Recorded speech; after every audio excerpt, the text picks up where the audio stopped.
Good morning and welcome to Empower Success Corps' Celebration of Service. I'm Bonnie Clendenning and I have the honor to be chair of the board of ESC. This is our first webinar and I'm quite sure it won't be our last. So if we have a few technical glitches, I hope you'll bear with us. We can't be together in person this year, but we are proud to be able to honor a year of accomplishments, recognize special members of our community for particular contributions, and find inspiration in the dialogue between our keynote speakers, Beth Chandler and Julie Crockford. This annual event is called Celebration of Service because it honors you, our family of consultants and fellows who help nonprofits deliver on their missions with your expertise. By helping them fulfill their missions, we fulfill ours. It's not often you get a win-win like that. I too am an ESC consultant and have been volunteering in that capacity for about 8 years. Whether you're working on an ESC project currently as a fellow or a consultant, or whether you're waiting in the wings by getting familiar with video conferencing and other tools that are now indispensable for our work, please stay connected and committed. ESC clients are the not-for-profits that make our community stronger, and they're needed now more than ever. Before I turn the program over to President Julie Crockford, I want to give a rousing shout out to the small but mighty staff of ESC who have weathered a particularly busy and stressful season and have kept all of us volunteers motivated and productive. And I'm very proud of my board members who have given so generously of their time, talent, and treasure in a variety of ways. I'd especially like to recognize Bill Huss, completing 9 years of service on the board, many of them as board chair. And now, let's begin our celebration of the work of our distinguished consultants and fellows. Julie, the platform is yours. Hello there, everyone. Thank you, Bonnie. As Bonnie told you, this is our first, so glad to see so many of you here. I'm told there are over 70 and we're expecting over 100 in the room. So thank you for joining us on this bright and sunny Monday morning that follows a weekend that is bringing this country, I would say, to a new level of dialogue, and we'll be part of that dialogue today. When I came to ESC 4.5 years ago, I quickly discovered that ESC is a learning community. People to volunteer because they want to be where the action is, a place where they could make a difference, a place where they would feel good about what they've accomplished working together with other like-minded people. This ESC community is also powerful. In FY19 alone, this community, contributed over $2.5 million worth of donated services, and you helped more than 120 nonprofit organizations. Think about that. That's power. If you didn't get a chance to read the annual report, you can find it on our website from a link on the homepage. Catherine Cruz, our part-time communications guru, created it with help from the rest of the staff, of course, and it tells the ESC story of impact. As I review 2019 and look ahead, ESC is undergoing transformation and zooming into the future. All organizations had to transform almost overnight, and yet funding for many of them looks entirely uncertain. Galas were canceled, conferences were canceled, the Boston Marathon was canceled. In this new landscape, the passage of the CARES Act provided some respite with opportunities like the Paycheck Protection Program, familiarly known as the PPP. ESC responded not only by applying and receiving PPP funding ourselves, but we broadcast steps to take, and ESC finance consultants, coordinated by Lynn Post, reached out to former and current ESC clients to offer help with the process. We also redoubled our efforts to secure foundation support, and with mixed results so far. The Cummings Foundation notified us that we will not be in their grant roster this year, but grants from the State Street Foundation, a steady supporter, and a first-time ever grant from the Barr Foundation has put wind in our sails. ESC's transformation is also evident at the staff level. Notably, Miles Robinson left the ESC board and joined the staff early in 2019 and many of you had the opportunity to benefit from his leadership. Although he has just ended his tenure on staff, Miles succeeded in his goal to increase our capacity to manage our vast array of clients and volunteer consultants by making huge improvements to our database. We are just beginning to reap the benefits of these latest contributions, and we wish Miles all the best at this point as he returns to technology consulting. The ESC Discovery Program, our newest program, is one that is designed to also transform how people think about aging, quite appropriate for this organization. Last year, we launched a partnership with the Massachusetts Council on Aging and developed pilot discovery centers in several local councils on aging across eastern Massachusetts. David Guyton and Willia Cooper have led this effort, and it's now expanding to 7 and likely more communities across the Commonwealth in 2020 with 100% virtual programming. In May and June alone, David and Willia are presenting 6 Discover Your Purpose workshops in 6 different communities. ESC Fellowships, which we conduct in cooperation with Encore.org, has also moved into the virtual arena, with Donna Morell leading the way. Not only did Donna conduct our first virtual onboarding in 3 Zoom seminars for prospective consultants and for prospective fellows, Donna has begun placing fellows in roles where they work 100% remotely, and she was doing that even before the COVID pandemic. With Miles' departure and the uncertain financial future resulting from this pandemic, we've turned to our Northern New England director, Lynn Post, to serve as our interim director of all of ESC Consulting. Having her to lean on and to lean in with has making the impossible seem possible, and I want to thank her for that, Lynn. Holding Celebration of Service is always a labor of love, and this year we needed to reinvent it.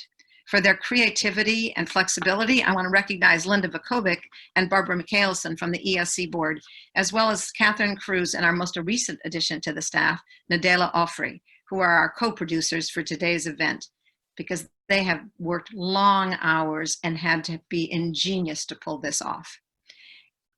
Despite the fact that Nadella has had only 5 days in the office prior to the COVID shutdown, she is an all-in person and has been a fast learner. You've already had the opportunity to work with Nadella if you needed help with Zoom or a PowerPoint or getting access to SurveyMonkey. And last but not least, I want to call out Christine Warren, our office manager and bookkeeper, and thank Christine for keeping us whole. If you don't know Christine, you've probably not called the office or been in very often. When our strategic planning consultants met with Christine and our finance consultant, Tara Finnegan, consultants gave us high marks on our internal financial processes and reporting. Of course, one should expect that of ESC, that we would follow best practices. Well, I'm here to assure you that our strategic planning consultants said we do. And speaking of strategic planning, we've taken a brief pause in it as we focus on short-term strategies to help our sister nonprofits manage into the uncertain future. Neil Golden, familiar to many of you as one of the trainers in our consulting skills course, is leading a business development and support group, really, of a team of consultants. Similarly, like the group led by Donna Morell and Willia Cooper, which is rethinking our service delivery model and our entire onboarding process for virtual delivery, they're also focusing on a lens of how race, equity, and inclusion are not mere words, but values to live by. And these efforts demand we think strategically and move swiftly. We want to treat others as we would like to be treated. In short, we are learning how to show up as our best selves. This is a good time for learning. It's necessary. I'd say it's mandatory. With the shutdown came time to think about what's important: our family, our friends, also our community, and our world.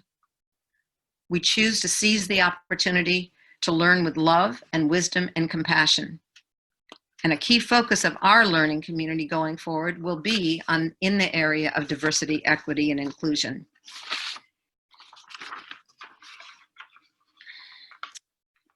I heard a National Public Radio program last week in which a Washington Post reporter said, many people in Black America are waiting for white America to wake up. I think this weekend brought that very much to a head. This is the point in our program where we're going to move into our keynote conversation. And I'm very excited to have with us today Beth Chandler. Beth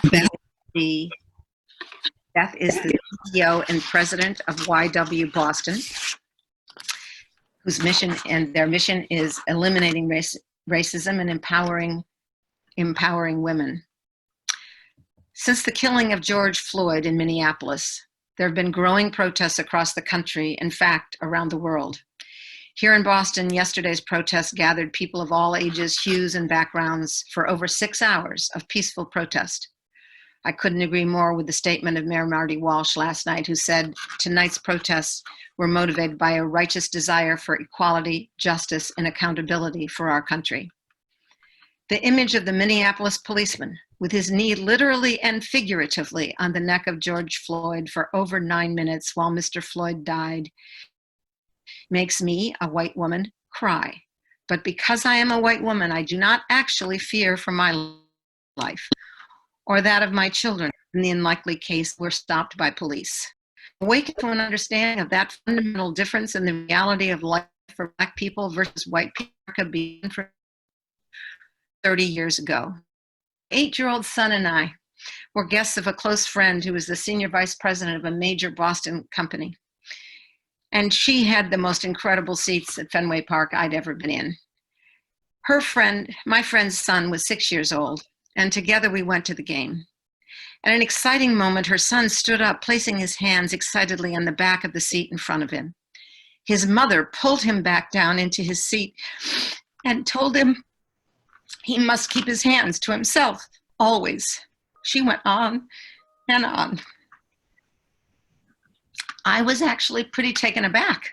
And a week later, over lunch, my friend explained to me how her son would grow up to be a large man, and that if he doesn't learn early how to move about in the white world, how to hold himself in stores, and so on, the lecture now we know that all Black parents give to their children, he could be killed. So now, given what is going on right now across America and right here in Boston, could it be more fitting that ESC is embarking on a journey for us all to learn more about race, equity, and inclusion, and for us to have Beth Chandler as our keynote speaker in a conversation with me today. Beth, I should say a moment that we want to give some ground rules. We're going to talk for about 15 minutes, and then we're going to open it up to questions. And at any time, if you have questions, please go ahead and put them in the Q&A box. Beth, good morning. Julie, good morning. And thank you for asking me to be here. I really appreciate it. And I also appreciate your comments in the beginning, reflecting on what happened last week with Mr. Floyd. There was the issue in Central Park that also occurred earlier in the week. And I will say, you know, I wrote something from, I think it was the week earlier, talking about Ahmaud Arbery and Breonna Taylor and others that had recently lost their lives, or it became clear lost their lives due to, again, police violence. And I had been so hopeful going into this pandemic, thinking about how we all might be re-envisioning the future coming out of it because of all of the inequities that had again been illuminated, particularly against for people of color, immigrants, LGBTQ communities, all marginalized communities that have been so devastated by COVID-19. And I was so hopeful that because there seemed to be so much light being shown, so many people really caring and understanding, maybe even for the first time, what this impact was, the change that could be possible. And then the events of last week and the riots, and feeling now, not if these things happen again, but thinking about when are they going to happen again. It's been really disheartening. But with all that said, I am, thrilled to be here and part of this conversation, and knowing that your organization is embarking on this journey does provide me hope, and that there are people that really want to engage in this work, because they are really committed to seeing a different world for all of us. And for those that aren't familiar with YW Boston, we are part of the YWCA system. There are over 200 YWCAs in the country. There are 9 in Massachusetts, and our mission is to eliminate racism, empower women, and promote peace, justice, freedom, and dignity for all. We have been at the forefront of social justice issues for over 154 years, and really trying to center the intersection of race and gender. And our work here in Boston is working with organizations to help them create more inclusive environments so that women, people of color, and especially women of color, can thrive at all levels. So again, I'm thrilled to be part of this conversation, and that our organization will be supporting ESC on this journey. And so, Julie, I'd love to have you share why you felt it was important. I think you touched on it a little bit, but why did this really resonate, this work for you, and why wanting to partner with YW Boston? So it's clear that Boston has not completely lived or blossomed past its very racist past, although it looks to many white people and myself included at times that things have moved, that the dial has moved here, that things aren't as bad in Boston as they once were. And many things have happened in the workplace in the last couple of years that have changed, I think, at least the overt workplace culture. Not only Black Lives Matter, but the Me Too movement, which has really focused attention on the treatment of women in the workplace. And then there are all the studies about the wage gap and how that gets accelerated and widened if one is a person of color and if one is a Black woman of color. So all those things made me feel that for ESC, a community of people who largely have left the formal workplace, that this would be a good time for people in our community to continue learning, and to continue learning by learning about the vocabulary, if you will, of diversity and equity and inclusion. Because when we're out in our client sites working with organizations, it's important that we be up to date, that we have the skills that we need, and that we use the language that's appropriate. I mean, I could go on, but those are some of the reasons that I wanted to join. And I would say I also wanted to have an institutional relationship, and I chose YW because I've been involved with YW for so many, many years. And one of the ways I've been most proud of YW is in recent years is that when the Lead Boston program, which had been a program of the National Conference of Christians and Jews, when that program's host was really losing position, if you will, they devolved that program over to the YW, and that was a perfect home for Lead Boston. Well, thank you. And as you embark upon this journey, I'd love to hear your thoughts about some of the challenges you feel that the organization and consultants may face. I know when we have done this work, and part of the work we do with organizations, in some cases we go in and we do workshops, and our workshops are really about helping people both have a common language around to use in talking about issues related to inequity, in particularly racial inequity, and also our deeper work where we have people engaging in conversations for a longer period of time, really thinking about how race has impacted them, how it impacts others, and how it's showing up in the workplace. In doing both of those things, we often see people dealing with thinking about race for the first time, and how that can sometimes open our eyes, and regardless of what one's race and or ethnicity is, how that can open our own eyes to things that we may have been blinded about. And that it is, very difficult to hear language sometimes, like doing anti-racist work, and think, I'm a good person. And if I'm involved in this work and we're talking about racism, and if I'm somehow implicated, does that mean I'm a bad person? And people can get very defensive instead of thinking about, how this is really a system. And that's how we approach talking about this work, is often that it's not necessarily how we are treating one another, which certainly is not in the case that we have been seeing in the news, but also, it's also about a system that we are all a part of and that we all perpetuate, and that it doesn't mean that we are necessarily racists in the way that we often think of people, as Klans people or others, but that it's a system.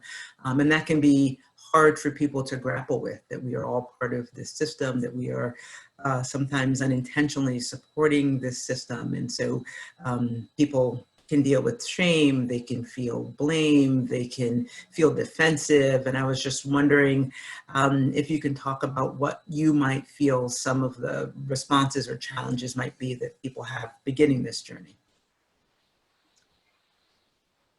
The majority of our consultants, I think, are going to be cautiously curious to explore readings they may not have explored before.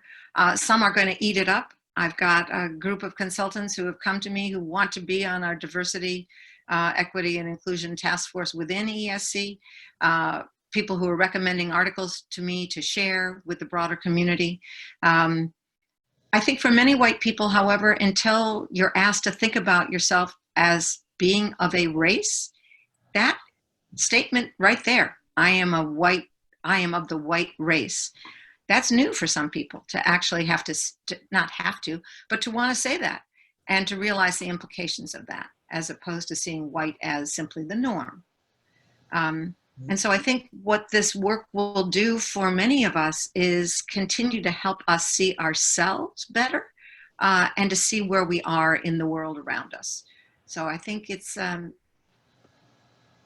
as I've read books like White Privilege and attended programs like Lee Boston and others, I have felt, my goodness, how did I not know this? How did I not see this? Just as when my friend had to tell me about the caution that she had to provide to her son. But I think then to internalize it, so that then when I watched my son go off on his bike into a neighborhood where he wasn't known, I didn't actually worry about him doing that. Mm-hmm. The case, son. That's the challenge. That's the, how do we live with that as white people, knowing, and so then how do we support change, and how do we be part of the solution? Yeah. And I think that's, it's wonderful that your consultants want to engage in this work. I think there are many nonprofits where the clientele and the people with whom they are serving are often people from marginalized groups, and that's not necessarily reflected in the staff.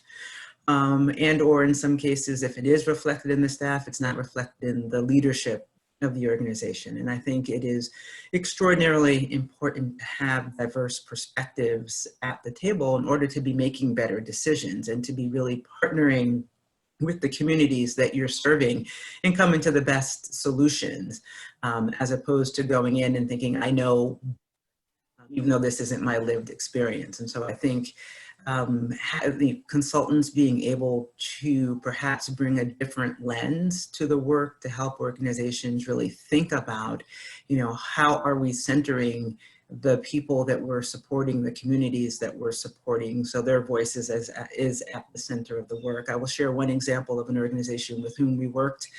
They were in the midst of having to relocate while they were doing work around diversity, equity, inclusion. And they realized through conversations that we were leading them through that the driver of where they were going to relocate was really based on the needs of the staff and not the needs of in that case, young people with whom they were working. And so they made a large pivot in thinking about where they were going to relocate their office, because they realized in the first group of places or parts of the city they were thinking of, they were not easily accessible to young people, but they were going to be easily accessible to staff. And they said, wait a minute, if the young people are the folks that we really should be centering our work around, where are they going to be able to access easily? What parts of the city? Where can families be able to access? And it made a huge difference in where they ended up locating, because they, through their journey in being more inclusive and thinking about issues of race, realized that they were not centering their clientele in their decision making. And it's not easy if that's not a lens that we're used to using in our work. So I think it could be extraordinarily valuable for the organizations with whom your consultants are working to be able to have that as a tool in their toolkit. Any thoughts for you as well as around how this could be, why this is a strategic? I couldn't agree more. I couldn't agree more that our consultants are in a position to notice those sorts of things.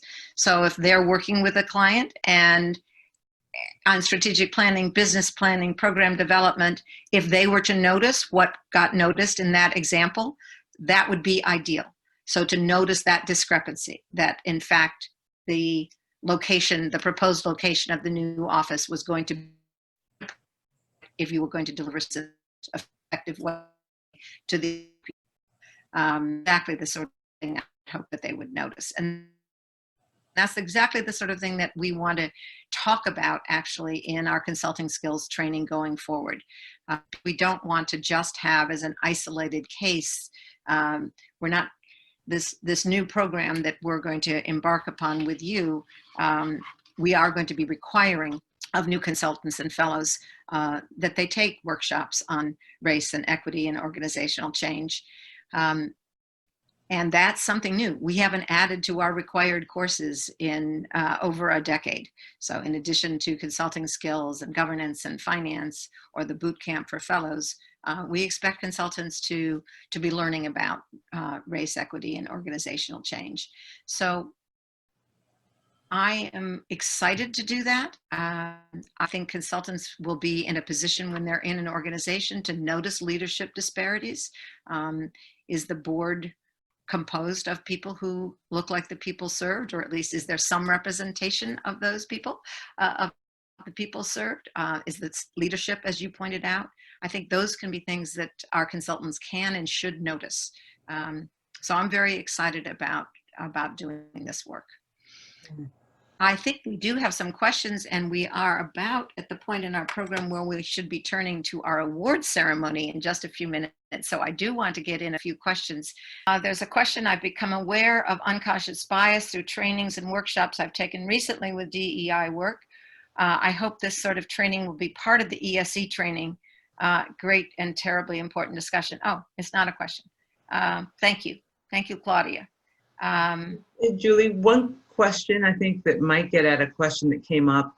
What are there continued supports that ESC will be providing for consultants? And is this only, I think you said it's required for new consultants, but is there an opportunity for existing consultants, don't want to call them old, but existing consultants to go through the training as well? And then how can people continue to be supported on their journey? I'm going to turn off my video because I'm having so much trouble and I'm afraid that some of my answers are being clouded. So I'm going to speak to you, but I'm turning off the video. Yes, there are actually workshops starting this week. James McKim is doing workshops for us that we had originally thought would be just for our Northern New England consultants. But once we had to take those workshops virtual, we decided to make them available to everybody. As far as veteran consultants, if veteran consultants don't do this, we are lost. It is most important to us that veteran consultants also take trainings in this area if they haven't somewhere else, as Claudia apparently has already, and I know some other folks have, because they are the ones, the veteran consultants, who are going to be able to really enrich the conversation and speak to how these issues arise in client sites. They have the experience to know what is likely to be seen when they're working with a client and how they can raise these issues appropriately. It is for the client to solve them, but it is appropriate for the consultants to raise them. Yeah. And there was a question also, I think, related to unconscious bias training, and I will say that, you know, that is a training that I think many organizations and consultants offer. We offer that as well.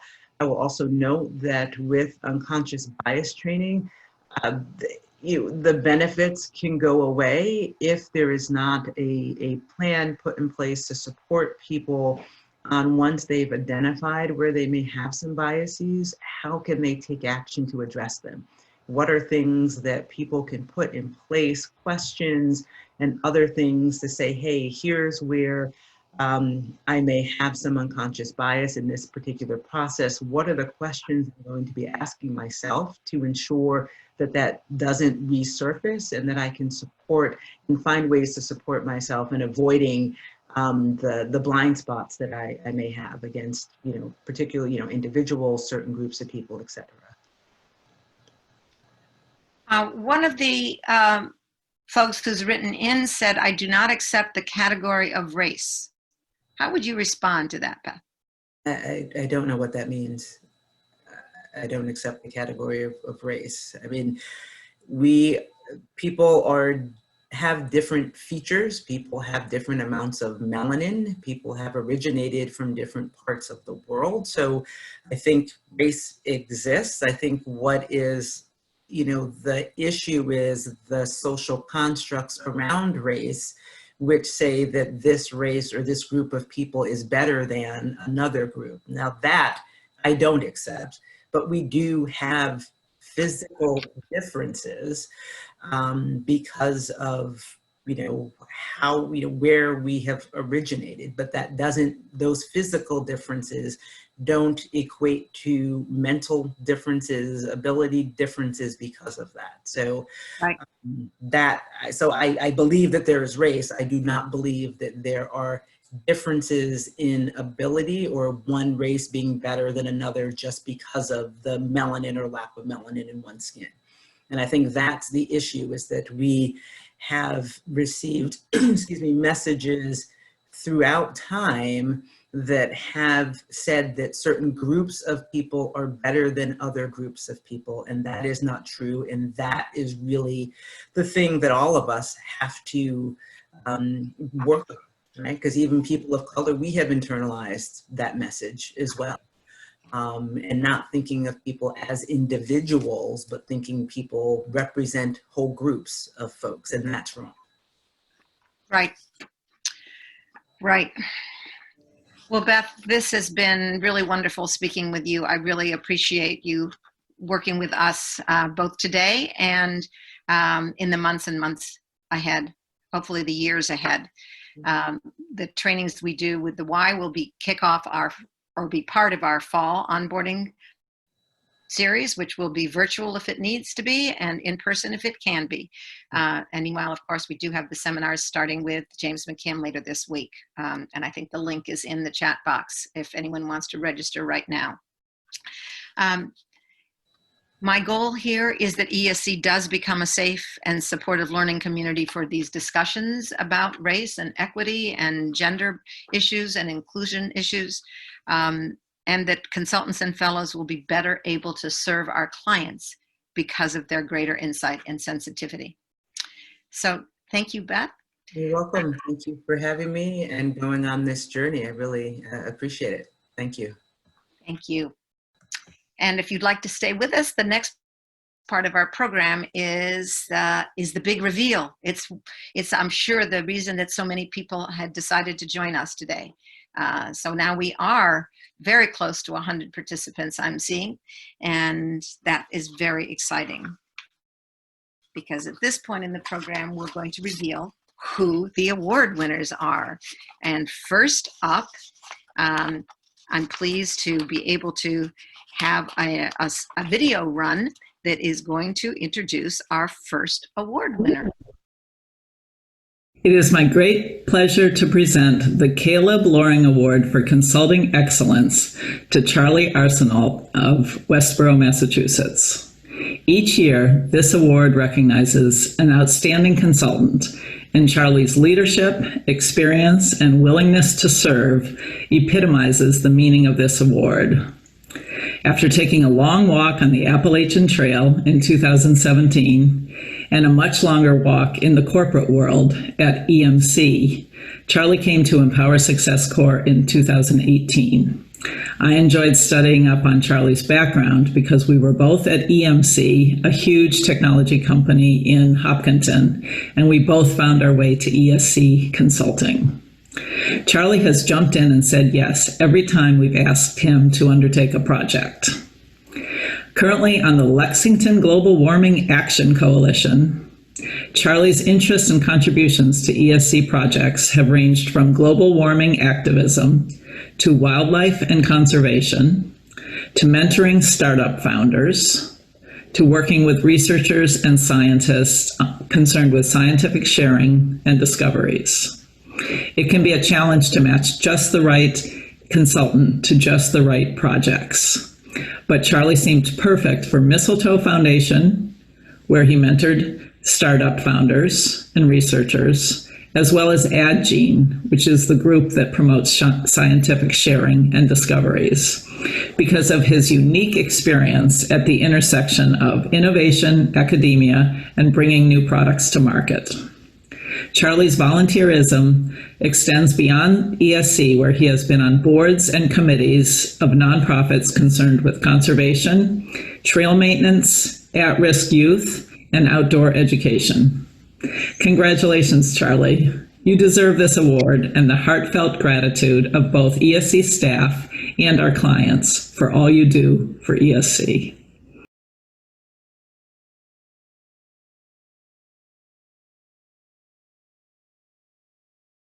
Thank you, Lynn, for that great introduction. Very generous. And I never knew we were colleagues together at EMC. We'll have to compare notes sometimes. But wow, I am truly honored to be recognized by the ESC community. Being part of the community of staff and volunteers for the last 3 years has been a very personally rewarding experience for me. And my driving force over the last few years can be summed up into 3 Ps, which is pursuing passion and purpose, and very specifically in conservation. And pursuing that passion and purpose hasn't always been easy. I've had many challenges, especially as a consultant, kind of learning the ropes. But I've gotten a lot of support through those challenges from the team at ESC, and it's led those challenges to become rewarding growth experiences. In fact, I sort of owe the team at ESC, they should really share and own most of the credit for this recognition, because ESC puts together really great teams of supporting consultants and nonprofits over the years. I remember my first consulting experience and how Bill Huss patiently guided me through the process. It was like getting a master's degree in consulting. So thank you, Bill, for that support. And I remember Neil, just about a year ago, mentoring me as a lead consultant on a Watershed Association strategic planning project. Neil, if you don't know him, he always has an insightful and very witty saying to make just the right point at just the right time. So thank you for your support, Neil. And a special thanks to Jane Mann and John Dealey for being supportive and generous team members on that Watershed Association project. I love hiking, as you just learned, and really love trails. So I wasn't really a watershed guy, but little did I know we have native trout habitats just outside of Boston to conserve, protect, and restore. So I'm a watershed guy now. I love watersheds. And a very special thanks to my home team, my friends, my family, and my wife, Lynn, who's off in the distance, off in the mountains here with me, and for their unconditional love, their support over many years of helping me with whatever passion and purpose I pursued. And again, thank you so much for this recognition. Charlie, congratulations. I wish I were here in person with you to give you a big hug, because you have been a go-to consultant for us since you joined the team. And I couldn't imagine a better mentor for the mistletoe innovators. And I just think you bring exceptional talent. So thank you. Thank you. Thank you, Julie. And now it's my pleasure to queue up another video for the presentation.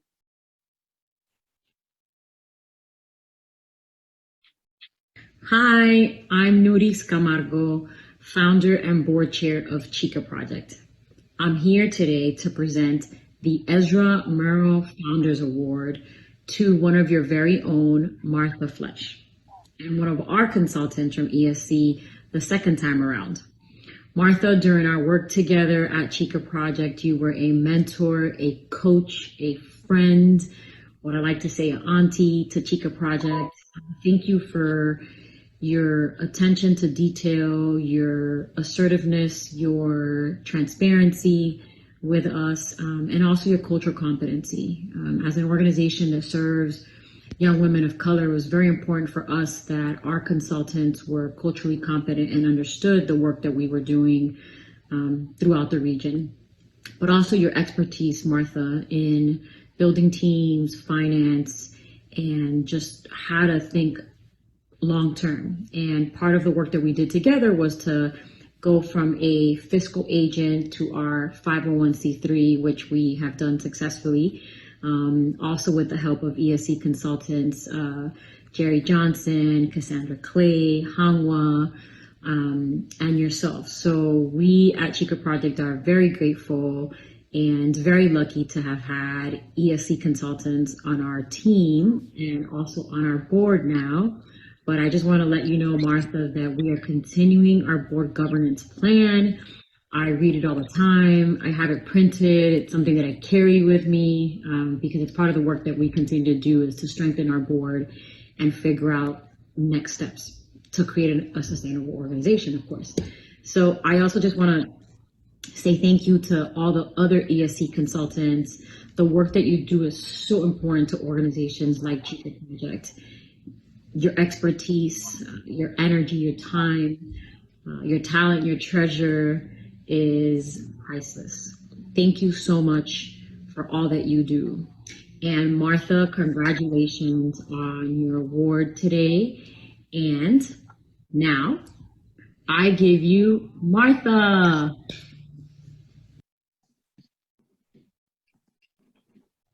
Well, good afternoon, everybody, or good morning, I guess it is. And NURYS, I'm blown away. That was fabulous. Thank you so much for your generous introduction. And I am so honored to be receiving this award from ESC. I started working with ESC a few years ago and deciding to transition from my lengthy commercial banking career to the business of consulting with nonprofit organizations. This transition was based on nearly 30 years of nonprofit board service with organizations representing a broad variety of missions and full range of sizes, from community-based grassroots organizations such as the Asian Task Force Against Domestic Violence, to regional offices of national organizations such as the celebrated YW Boston, a privilege to have served there, to membership organizations such as the Boston Club, to institutional organizations such as Babson College and New England Baptist Hospital. I continue to learn from my board roles and my consulting engagements. My lessons learned during this period cut across many topics, from strategic planning to financial management to program development to fund development to resource and facilities management to organizational design to governance planning and board development.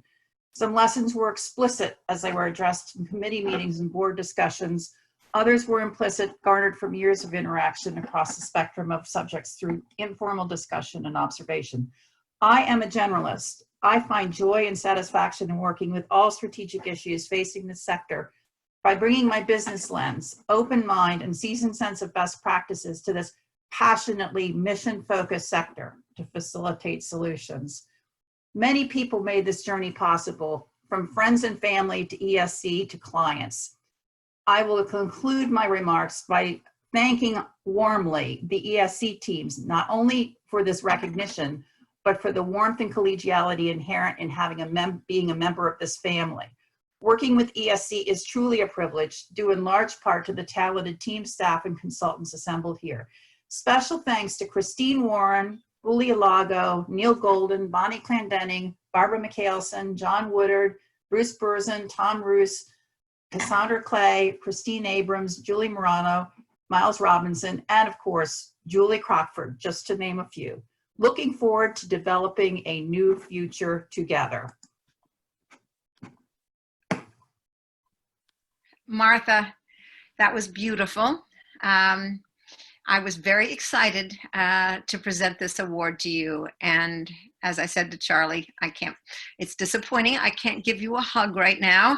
And we can't get our pictures taken together and have you receive the applause of everyone in the room. But we're all applauding. We really are. Thank you very, very much. And we have one more award for you. So stay tuned for the next video.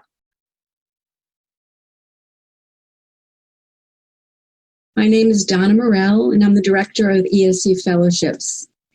And I'm so pleased today to be here with you to present the Edmund V. Marshall Award for Outstanding Project of the Year.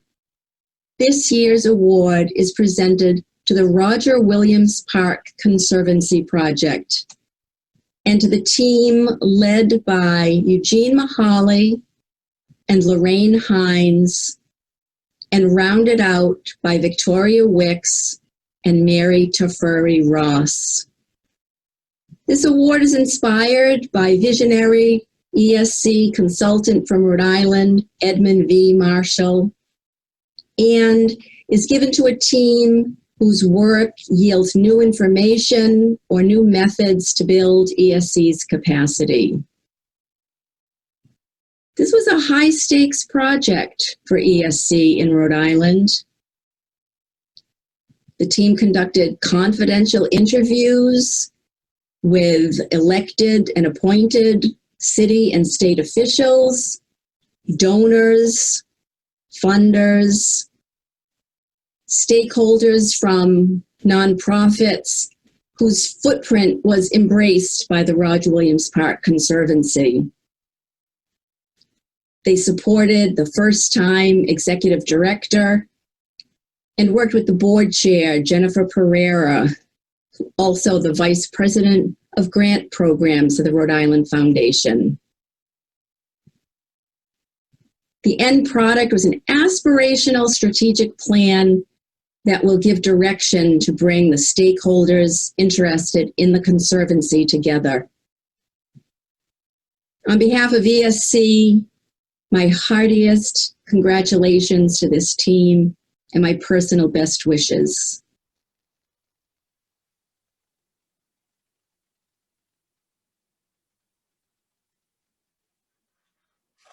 Good morning, and I'd like to say thank you very, very much to Donna Morell for this introduction. And just so everyone knows, Donna Morell has been mentoring me with ESC for 5 years since I started, and I always appreciate her guidance and so forth. But I'm here today to accept this award on behalf of a team, and it's probably one of the best teams around. My colleagues, as Donna has mentioned, was Jean, Mary, and Vicky. And the four of us worked together on this project. And I don't always like to say there's a team lead because the four of us worked so well together and accomplished this project along with a lot of assistance from ESC. These members are all seasoned, well-talented professional consultants that have worked together for a number of years. Matter of fact, a few of us are actually working on another project as we speak. To give you a little bit of information about the Roger Williams Park Conservancy, it is an independent nonprofit organization that works with the City of Providence, who stewards the Roger Williams Park. It's a rather unique project when we went on to it. It's a newly formed nonprofit organization that was developed and created in 2015. It was part of the Rhode Island Foundation's campaign for the Roger Williams Park, which raised over $9 million of capital improvements. It was a wonderful project, but a challenging project because it was a newer organization, 18 board member group. It had new elections coming up by the end of the year, and they were looking to better define their role and function as a committee. So we felt we really had to do a lot of research, but it was very enjoyable, wonderful project to work on. I want to strongly talk about a little bit about this is a special project, as Donna and Julie had mentioned. It's a way for ESC to continue the services and the awareness of ESC in the Rhode Island area. So I think as we venture into more and more nonprofit organizations, we'll be able to expand the work that ESC is doing. I myself, and I'm sure I speak for the other members of Jean, Mary, and Vicki, look forward to working with ESC in Rhode Island and Massachusetts ventures. And I want to personally thank ESC for the work they have done for so many nonprofit organizations. And I look forward to representing ESC now and in the future. And thank you very, very much for this award. We truly, as a team, appreciate it. Thank you. Lorraine, we appreciate you. Congratulations. Round of applause. Yay. We should all be standing together along with Jean and Mary and Vicki. Because that was a very high profile project for ESC, and we knew the stakes were high, and you all pulled it off with aplomb. And in my conversation with the former board chair, she seemed very happy with not only the results, but where they are now. Well, today, can't tell you that I had that conversation today, but in the pre-COVID era, they were feeling pretty good about things. So people are appreciating parks perhaps more than ever these days, and I think Roger Williams Park is well served by the work that you and your team did. So thank you again. Great. I Thank you really so want much. to. You're welcome, Lorraine. I really want to again thank all of our consultants. You are the lifeblood, our consultants and fellows of this operation called ESC. We wouldn't exist without you. We'd have no purpose in life without you. We couldn't help the clients that we help. Again, 120 last year alone. And so please stay with us a moment and look at the years of service of your fellow and sister consultants and fellows. Many of you have been with us a very, very long time. I think the average is now more than 6 years. And so in that time, you've had an incredible impact in the nonprofit sector. I'm seeing names of people that I know are involved at the board level or on projects right now. Many of you would like to be on a project, and if you're not one of the approximately 35 project teams that are working right now, we're doing our best to get you on a team. Neil Golden and his team are looking to ways to get in front of nonprofits and just remind them that we'd like to help. And if there's something specific we can help with, we're gonna do that pro bono if it's something short term. So expect to hear from us about new services. Please continue zooming into the future with us and take the courses that we're offering, and please stay in touch with one another. I think it's important to stay connected and to stay safe. So I hope you will register for the workshops that are coming up, starting with James McKim on Thursday. And if you have any questions about those or anything else, please be in touch. I want to again thank Nadella Offrey and Catherine Cruz for co-producing today's event. And I see that we are actually a minute from the hour. I can't believe we brought this in on time, our very first big event on a webinar. So thank you all.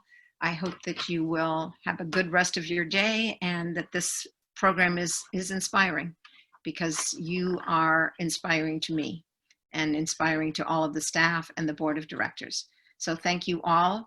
And thank you, Bonnie, for beginning the program for us, and many thanks to the entire board of trustees. You're a great group of people. Thanks all. Thank you, everybody. Have a safe day.